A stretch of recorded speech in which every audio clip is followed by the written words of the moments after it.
Oke, tadi kan kita udah bahas masalah ini ya, masalah gimana gugus tugas ada di daerah masing-masing. Nah, kebetulan kalau di daerahku sini ada 3 titik yang bikin tenda disinfeksi.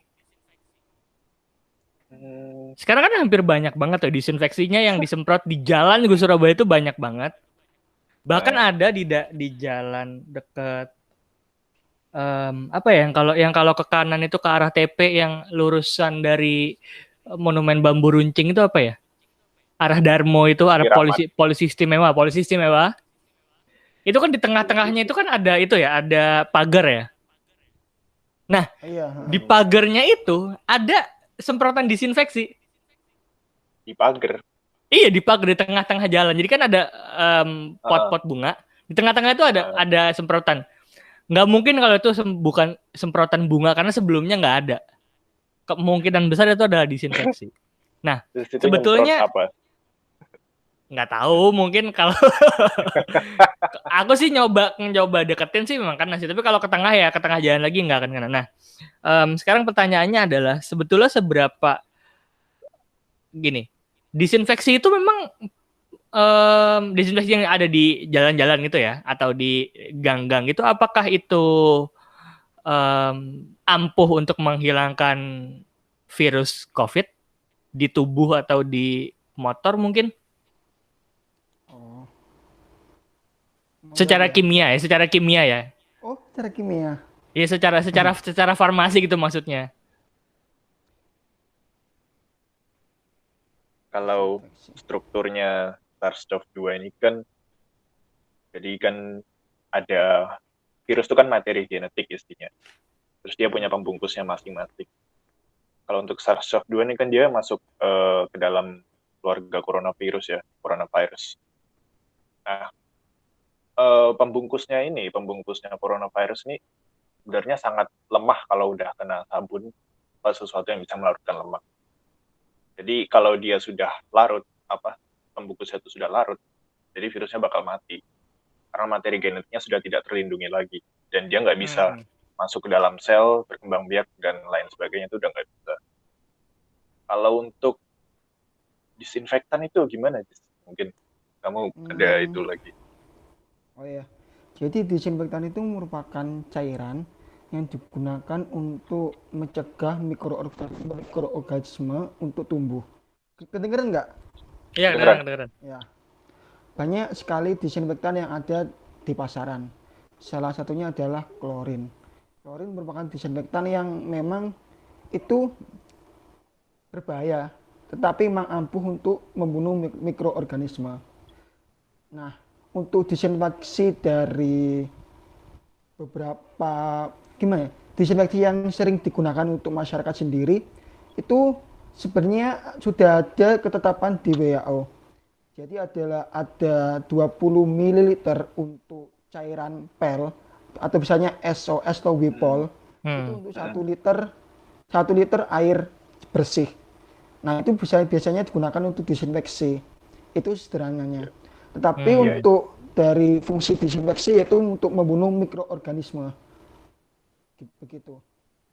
Oke, tapi maksudnya apakah ampuh ketika warga-warga mungkin atau em, petugas-petugas dari gugus tugas ini masang tenda-tenda yang berisi ada semprotannya gitu untuk nyemprotin disinfeksi ke motor yang lewat. Dan ini Iya, bisa ampuh. asumsinya adalah gini ya. Ini ada pancuran di atas motor lewat tanpa diem dulu. Oh, jadi kayak gini, kayak semprotan-semprot gitu ya? Iya, yang suka di atas atas kan Ya. ada tuh, yang di atas atas tuh, nah kayak gitu. Apakah ampuh? Karena kalau sepembacaanku ya, kalau di luar negeri sana, memang kalau mau disinfeksi itu tekanannya harus tinggi gitu loh. Jadi emang em, jadi kayak kita nyuci nyuci nyuci apa yang didisinfeksi itu gitu loh. Dan sedangkan kalau di selama ini yang aku lihat sih, walaupun di bilik-bilik itu pun itu nggak seberapa kuat tekanannya gitu. Apakah ampuh untuk menghilangkan virus-virus yang ada di Oh, tubuh atau di baju gitu?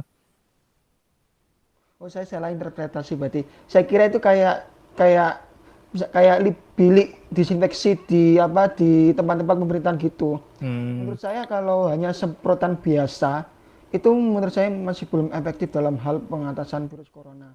Karena bisa saja droplet-droplet disinfeksi itu tidak mengenai sasaran dari tubuh dari sepeda motor itu atau mobil atau orang itu. Oleh karena itu, untuk disinfeksi sendiri sebisanya harus sekujur permukaan itu harus tercover cairan disinfeksi. Minimal disemprot. Jadi Kalau memang hanya iya, gimana ya? hanya sebatas dulu. Kalau hanya sebatas kayak lewat semprot, itu menurut saya masih belum efektif. Bisa saja yang antara cairan yang disemprotkan dengan yang diterima oleh tubuh atau mobil atau motor itu tidak sesuai. Oke. Gimana yuk? Tadi? Ya, dan lagi disinfektan tuh tidak akan bisa mengatasi untuk virus yang sudah masuk dalam tubuh. Iya betul. Kemudian memang sebisa mungkin sih kalau disinfektan kan sebenarnya buat benda mati ya. Jadi misalnya menerima buku, menerima uang, itu mungkin disemprot disinfektan nggak apa-apa. Cuma kalau untuk jaringan hidup itu sebagai pengganti sabun itu sebenarnya lebih dihitungkan ke antiseptik sih. Seperti alkohol itu minimal konsentrasi 70% ya untuk bisa membunuh virus ini. Tapi kalau terlalu tinggi juga nggak bisa mendenaturasi proteinnya virus itu. Jadi sekitar 70%-an lah kalau alkohol. Kalau terlalu tinggi tadi kenapa yuk? Kalau terlalu tinggi dia nggak bisa ituin denaturasi protein. Jadi dia caranya alkohol membunuh virus tuh dengan cara protein pembungkusnya tuh didenaturasi. Sedangkan kalau alkoholnya terlalu tinggi itu kan berarti airnya sedikit kan. Dia justru nggak bisa melakukan aksinya itu. Oke. Jadi justru semakin tinggi alkoholnya justru bukannya malah bisa membunuh makin itu ya, makin banyak ya. Iya benar. Karena kalau menurut literatur itu alkohol yang baik untuk antiseptik itu 60-70%. Kalau di atasnya itu tidak efektif lagi.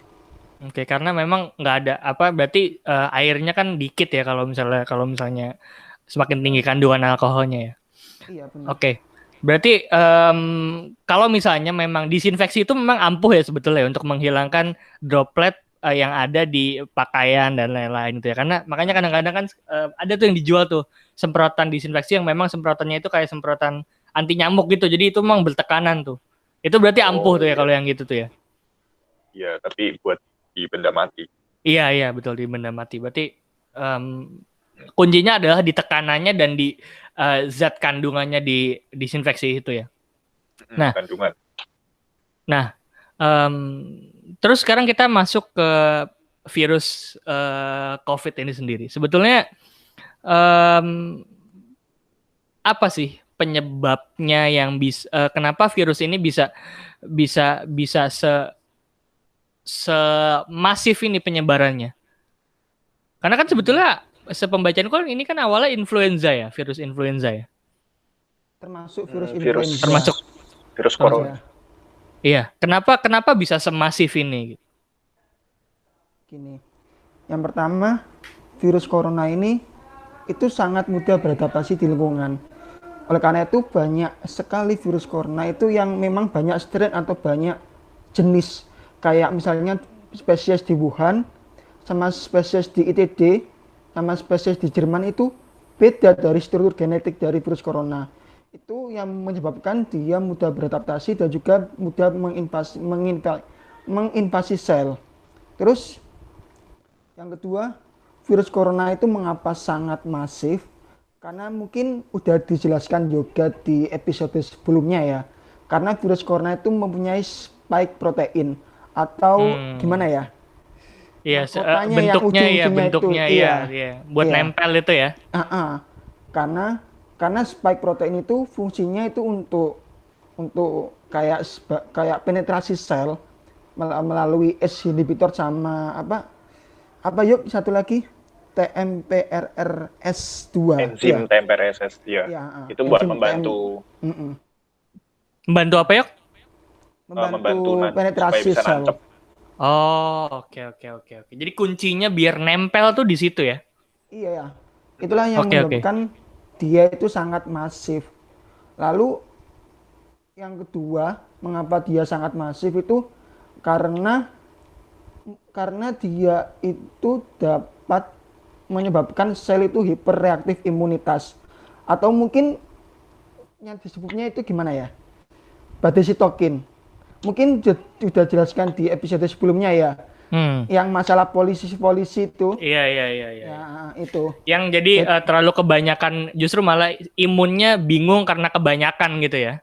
Iya, karena akibatnya kalau dia hiperreaktif itu, akibatnya ada kayak nanah atau cairan di dalam paru-paru.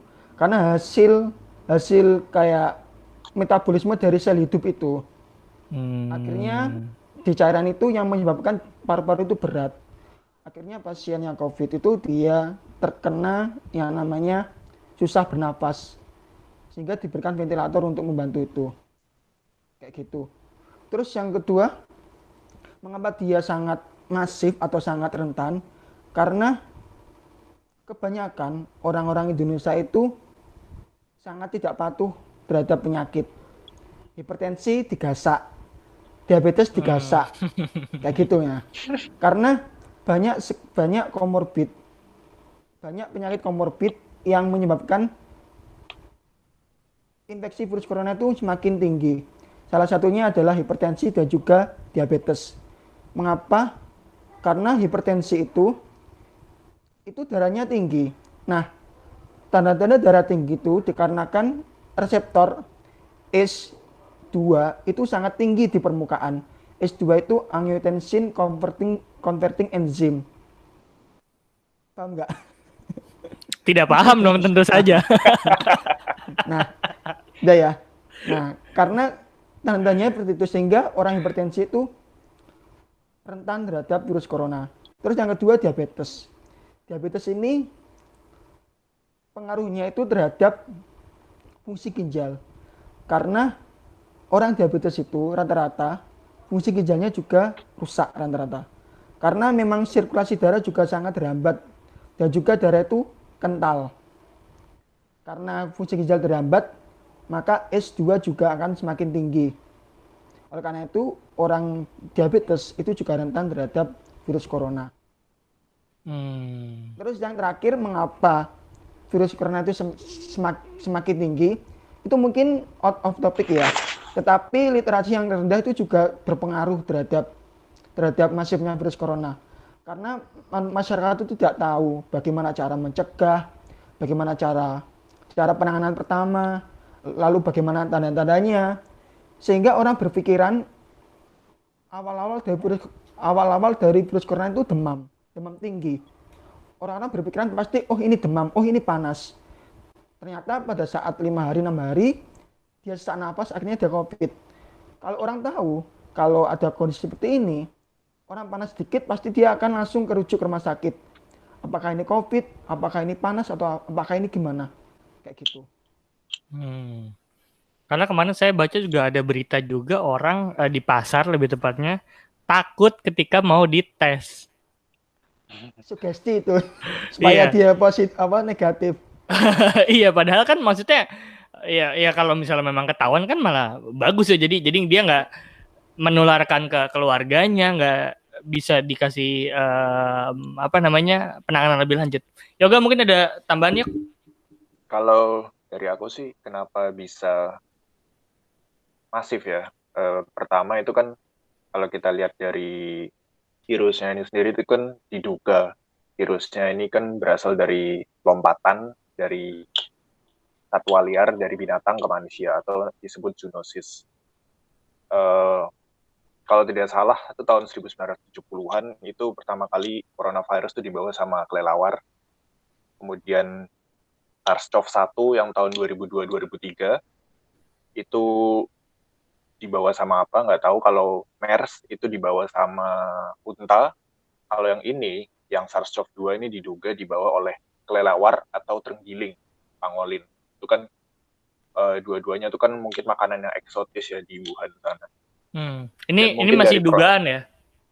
Ya dugaan Iya, aja. masih dugaan dan lebih bisa dipertanggungjawabkan sih daripada teori konspirasi.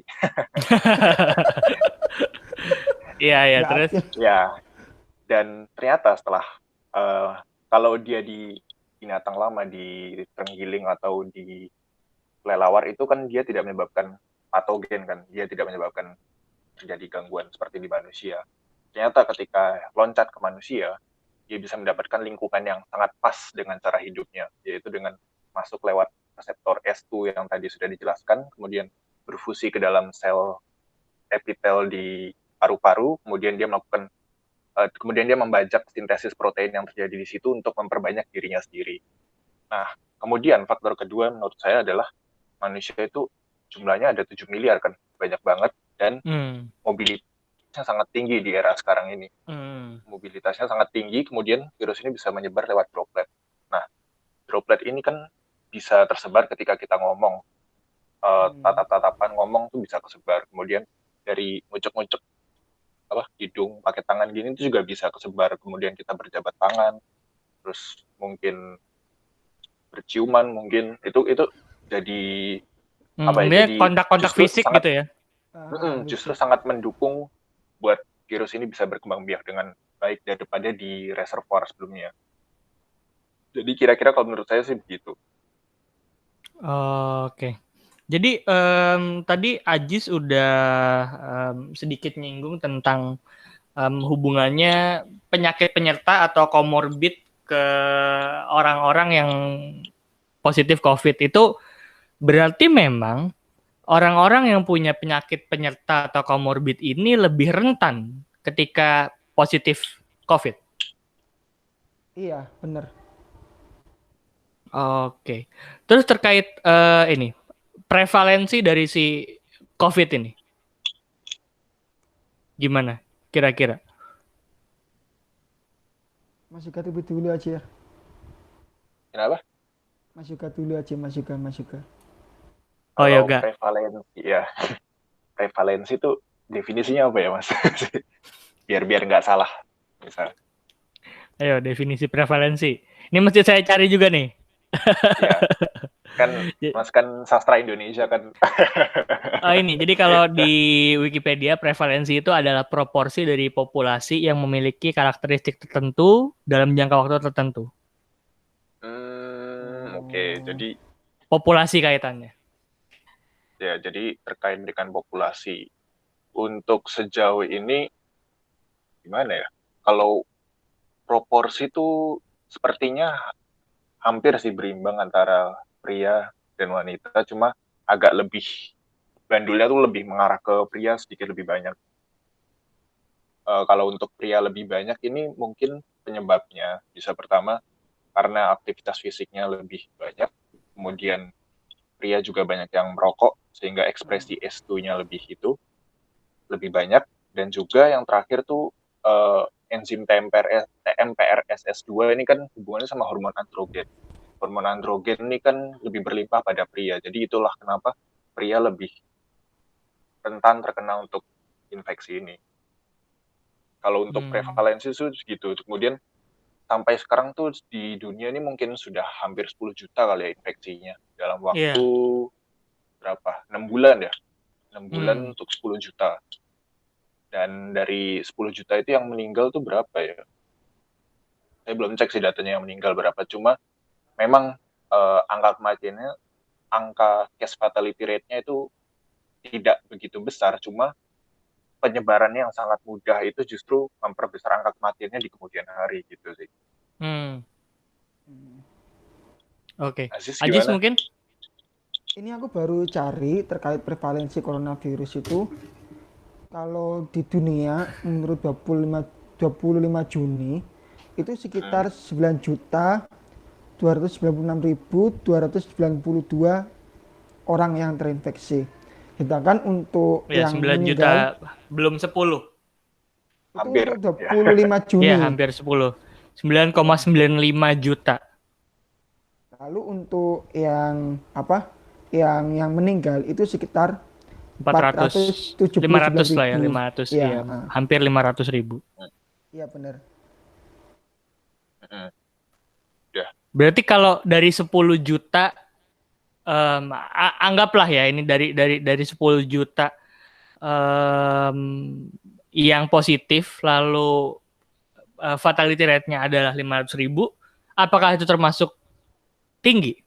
Ketika kita lihat mungkin kan banyak juga yang membandingkan dengan Spanish flu, dengan MERS, dan sebelum-sebelumnya. Hmm, gimana ya? Masih belum membandingkan juga. Kayak gitu. Tapi karakteristiknya Hmm, COVID ini tuh sama dengan virus apa yang sebelumnya pernah ada? Sama SARS, MERS, SARS-CoV-1. MERS, iya, Iya, sama semua. tapi Oke. sangat mirip dengan SARS-CoV-1 sih. Jadi diduga itu dari SARS-CoV-1 tuh berevolusi selama 18 tahun. Terus yang case Oke. fatality rate sebenarnya kalau kita mau lihat yang sebenarnya parah itu flu burung. Case fatality rate-nya sangat tinggi. Iya, betul Cuma betul betul. penanganannya tuh lebih mudah kalau flu burung, tinggal dibakar aja unggas-unggasnya karena flu burung tuh kan tidak menginfeksi manusia ke manusia kan. Transmisinya dari hewan Hmm, ke manusia. Sedangkan kalau SARS-CoV-2 ini kan transmisinya dari manusia ke manusia. Jadi walaupun case fatality rate-nya rendah, tetapi selama angka infeksinya naik terus, maka kematiannya juga bakal mengikuti naik terus. Dan satu lagi, kematian itu bukan sekedar statistik, tapi 1 nyawa, 2 nyawa yang mati itu sudah betul nyawa. betul betul betul Gitu. betul. Iya. Jadi dan virus ini kan dia menyebarnya lewat droplets itu ya. Jadi dia tidak menyebar dengan selain droplets itu ya. Jadi harus ada dropletsnya untuk menyebar. Sejauh ini sih yang diketahui itu begitu. Cuma karena ini virus masih baru banget, jadi kan kita masih belum benar-benar tahu sama virus ini. Jadi kedepannya pasti bakal ada penemuan-penemuan baru terkait penyebaran virus ini. Oke Mana oke. sih? Yuk, Hmm. tapi sama pangolin kan bisa kan, pangolin sama juga kelelawar. Mungkin Kenapa? aja lewat kelelawar yang dimakan oleh manusia itu juga bisa menyebabkan Oh virus iya, corona itu juga bisa. ini kalau ini konteksnya mungkin penyebaran manusia ke manusia tuh lewat gimana? Oh Oh iya, iya, betul droplet betul ya. betul betul. Dropletnya aja. Hmm. Kontak Oke. fisik. Sejauh ini gitu. Oke, terus gini. em, COVID-19 ini kan yang diserang adalah organ pernafasan ya, paru-paru. Macem-macem sih. Iya, tapi maksudnya ketika yang salah satu ciri-ciri yang kelihatannya adalah sesak nafas kan, itu hampir semuanya ya mungkin ya. Ya itu kalau yang sudah parah tuh sesak nafas. Iya, sorry. Apakah selain itu ada gejala lain selain Aziz sesak gimana Aziz? nafas? Karena kayaknya Jadi kalau dibaca-baca berita itu kan memang kan em, yang diserang utamanya adalah pernafasan gitu. Makanya orang-orang harus pakai ventilator. Apakah mungkin dia mungkin tiba-tiba langsung nyerang jantung mungkin atau nyerang hati mungkin? Oh, oh iya iya. Jadi gini, ini kan saya tadi baca juga literatur, selain paru-paru, SARS-CoV-2 juga berkontribusi dalam kerusakan organ seperti hati, jantung, ginjal, lalu sistem saraf pusat, dan juga saluran pencernaan. Kayak gitu. Oke. Jadi ketika prosesnya adalah gini. Ini kan droplets ya. Droplets itu kan ada di ketika kita batuk, ketika kita bersin, ketika kita berbicara mungkin itu masuknya ke paru-paru.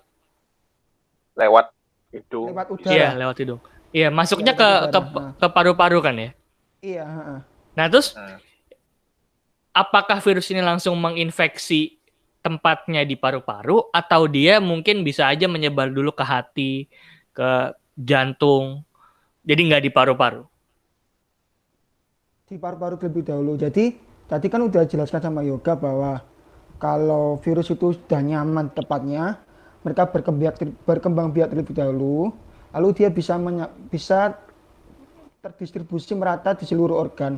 Karena kan di paru-paru itu kan ada yang namanya alveolus. Alveolus itu tempat pertukaran oksigen. Iya. Lalu, nah tempat pertukaran ini di bawahnya itu terdapat pembuluh darah.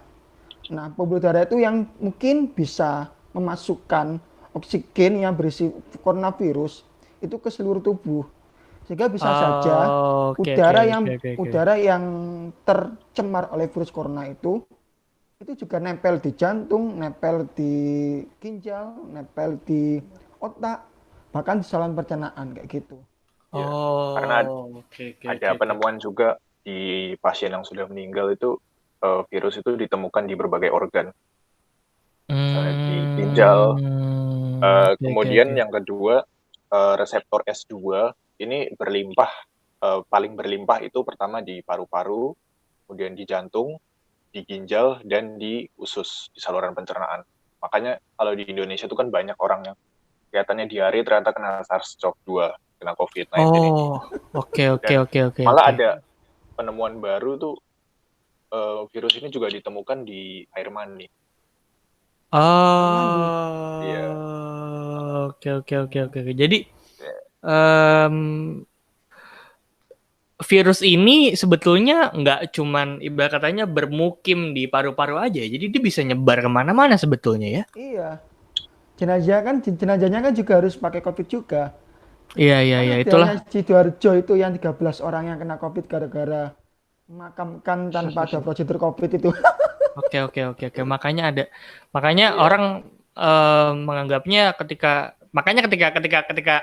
ada pasien yang diinfeksi COVID meninggal dan harus protokolnya memang harus protokol seperti itu ya, harus Iya. dipakai peti dan dibalut dengan plastik. Nah, oke. Jadi terkait virusnya seperti itu ya. Jadi kesimpulannya adalah virus ini nggak cuman ada di paru-paru aja. Mungkin salah satu masuknya di paru-paru dan mungkin kalau orang yang paru-parunya lemah, mungkin dia akan ngerusak paru-parunya dulu sebelum bisa ngerusak yang lain gitu ya. Iya benar. Tapi Sebenarnya memang kalau yang dirusak itu kan sudah kita omongin di podcast sebelumnya kan. iya Jadi iya iya iya. yang Iya rusak itu benar. sebenarnya sistem imunnya yang terlalu aktif. Oh, oke oke oke oke. Jadi memang pintu utamanya itu di paru-paru ya karena kan dia Mm-mm. kan masuk lewat pernafasan gitu ya. Oke. Mm-mm. Terus gini terkait kemarin di episode 3 mungkin kita atau episode 2 kita juga udah ngomongin tentang pengobatan. Mm. Pengobatan COVID-19 ini karena jujur aku belum terlalu ngerti. Ketika orang ya, misalnya ada si A ini, oke, kamu swab, oke. Sebelum sebelum lanjut situ aku mau nanya, rapid test itu memang tidak ampuh. Mm. Bisa false positif aja. Oke. Apa bedanya rapid test dan swab? Gini, rapid test itu berfungsi untuk mendeteksi antibodi Mm. IgG atau imunoglobulin G dan juga imunoglobulin M. Itu Mm. rapid test. Sedangkan untuk swab test itu sama saja kayak PCR atau polymerase chain reaction. Jadi yang dites, yang dicek itu lebih ke RNA dari virus corona itu sendiri. Sebenarnya mengapa ada rapid test itu kayak gimana ya, kayak mengindikasikan kalau adanya imunoglobulin itu ada infeksi di daerah tersebut itu, sehingga bisa saja orang yang terkena virus influenza flu biasa itu bisa positif rapid test kayak gitu. Oh, Sedangkan oke oke oke iya oke oke oke oke. Jadi nggak mesti COVID ya, bisa aja positif tapi tidak COVID sebetulnya, mungkin influenza biasa Mm-mm. gitu ya. Iya. mungkin Mas juga ada tambahan.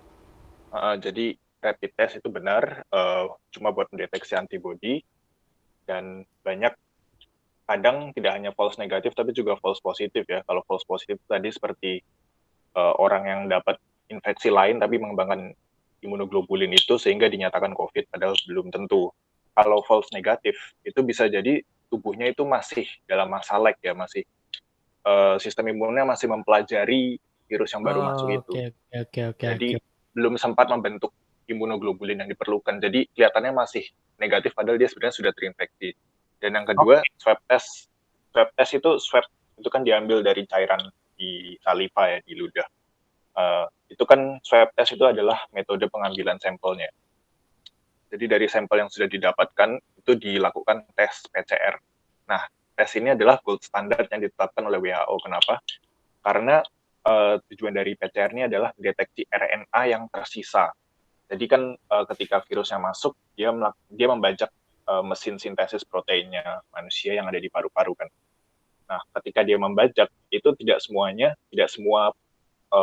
RNA yang dihasilkan dari proses itu tuh masuk menjadi virus-virus baru. Tapi masih ada RNA yang tersisa. Nah, RNA yang tersisa itu yang digunakan untuk tes PCR ini untuk mendiagnosis apakah orang ini sudah terkena dengan COVID-19 atau belum.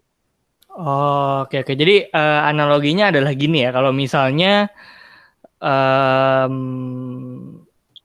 PCR ini dia ini nyari musuhnya, sedangkan kalau si rapid test ini nyari tentaranya gitu ya. Jadi tentara aja bisa jadi belum siap tentaranya, tapi musuhnya udah ada gitu ya.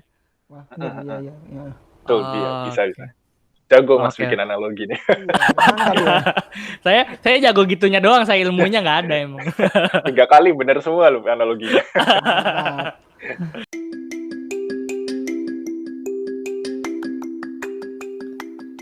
Halo semuanya, jangan lupa dukung saya di karyakarsa.com/podcastbahasa. Kamu bisa dukung saya mulai dari Rp5.000 aja, dan dukungan kamu pastinya sangat berharga untuk podcast bahasa. Jangan lupa karyakarsa.com/podcastbahasa. Terima kasih.